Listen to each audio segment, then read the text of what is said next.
Selamat pagi anak-anak Ibu kelas 7.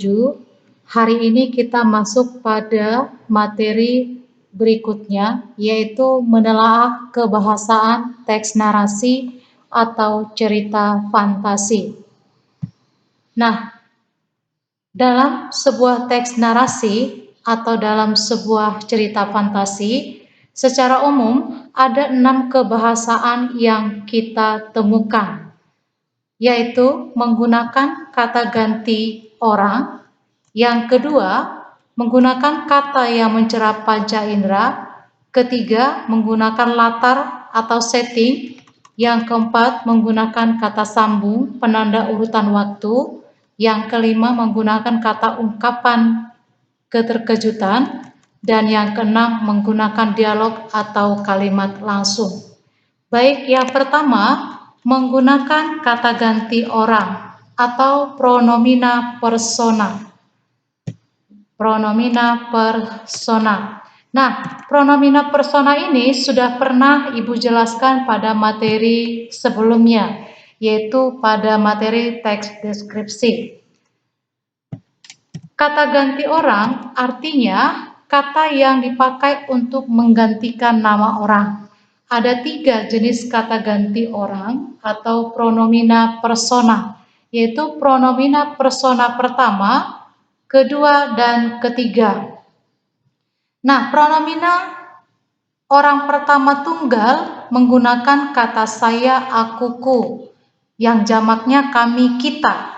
Kata ganti orang kedua atau pronomina kedua tunggal, kamu, anda, engkau, saudara, jamaknya kalian. Pronomina persona ketiga tunggalnya menggunakan kata ganti dia, beliau, jamak menggunakan kata ganti orang, mereka.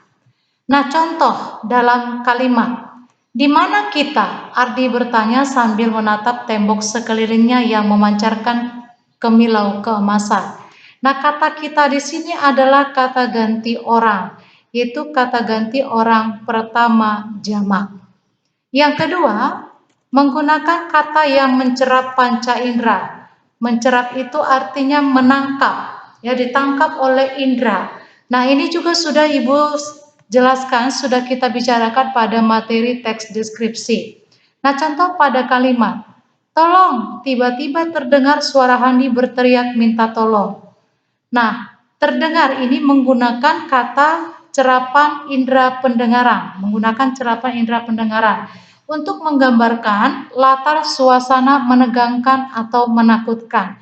Jadi, kata yang mencerap panca indera itu digunakan untuk mendeskripsikan latar tempat, waktu maupun suasana di dalam sebuah cerita. Kemudian yang ketiga, menggunakan latar atau setting.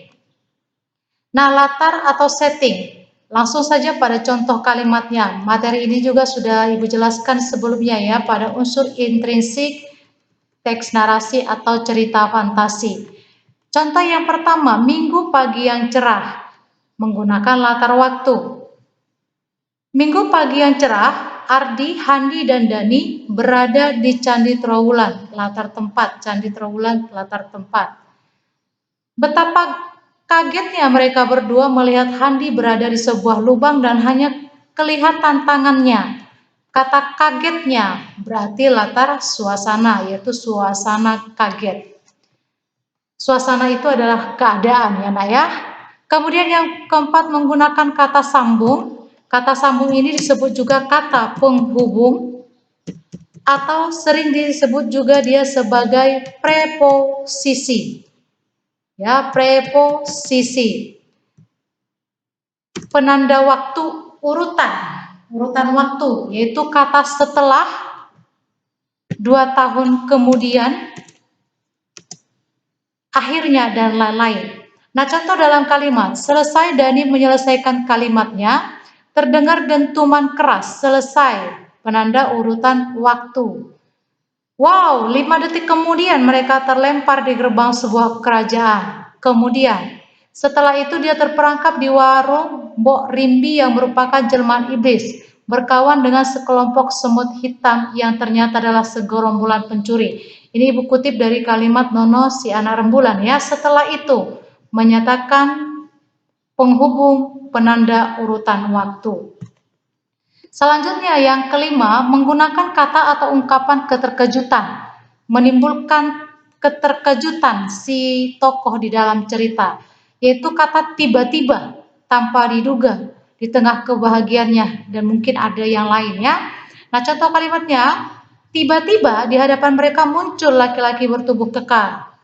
Tiba-tiba, Nataga pemimpin perang seluruh binatang di Tanah Mudo segera melesat menyeret ekor birunya.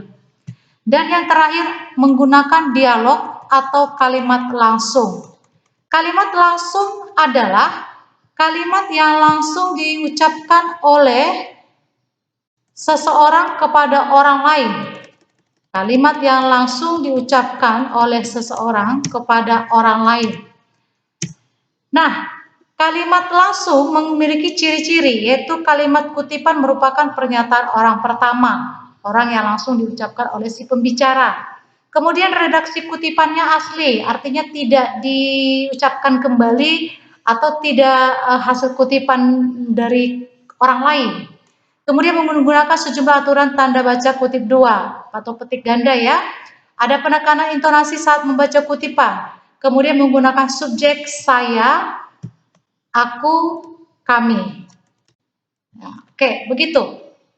Kemudian strukturnya ada 3 bentuk penulisan kalimat langsung atau dialog ya.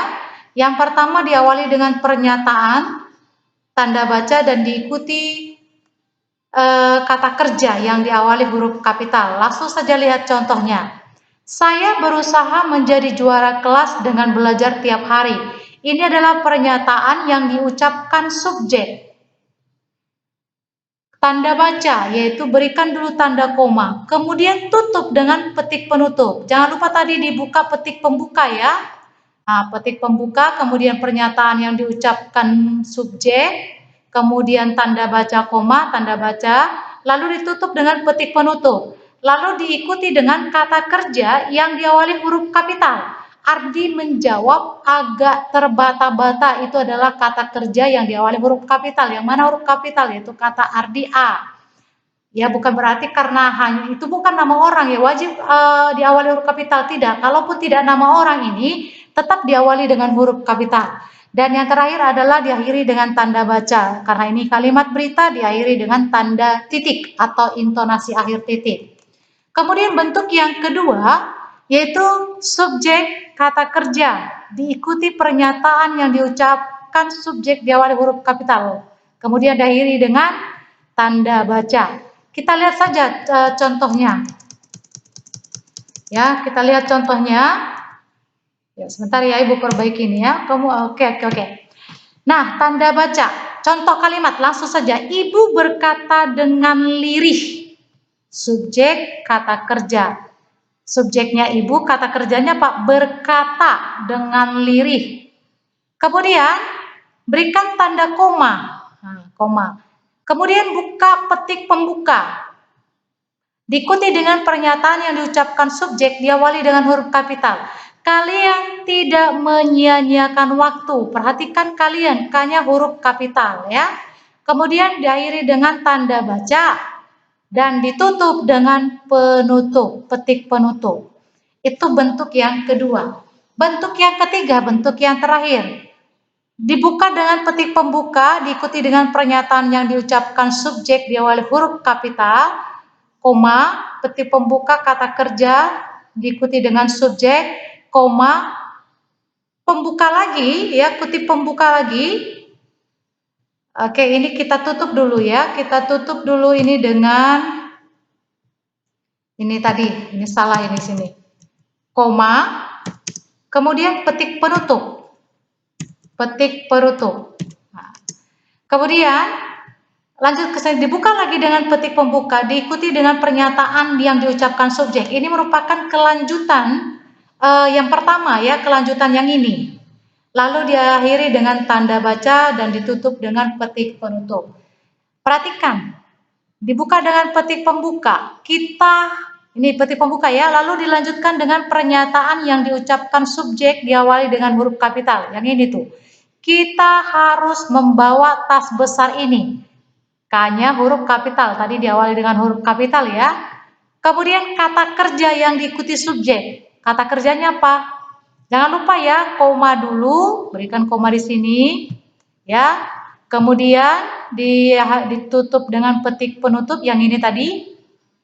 Kemudian setelah petik penutup kata kerja, ucap, subjek, tamika. Lalu koma, petik pembuka lagi untuk melanjutkan kalimatnya. Karena ini adalah rezeki. Nah, karena ini merupakan lanjutan kalimat kita harus membawa tas besar ini, tidak lagi diawali huruf kapital ya nak ya. Lihat di sini kan belum intonasi akhir dia ya, masih tanda koma, berarti akan dilanjutkan. Jadi karena ini adalah rezeki, K-nya tetap huruf kecil. Lalu titik. Ya, artinya sudah berakhir kalimatnya. Diakhiri dengan petik penutup. Baik, demikian penjelasan Ibu mengenai unsur kebahasaan teks narasi atau cerita fantasi. Apabila ada yang kurang dimengerti, mohon segera ditanyakan. Terima kasih, selamat bertemu pada materi pembelajaran berikutnya.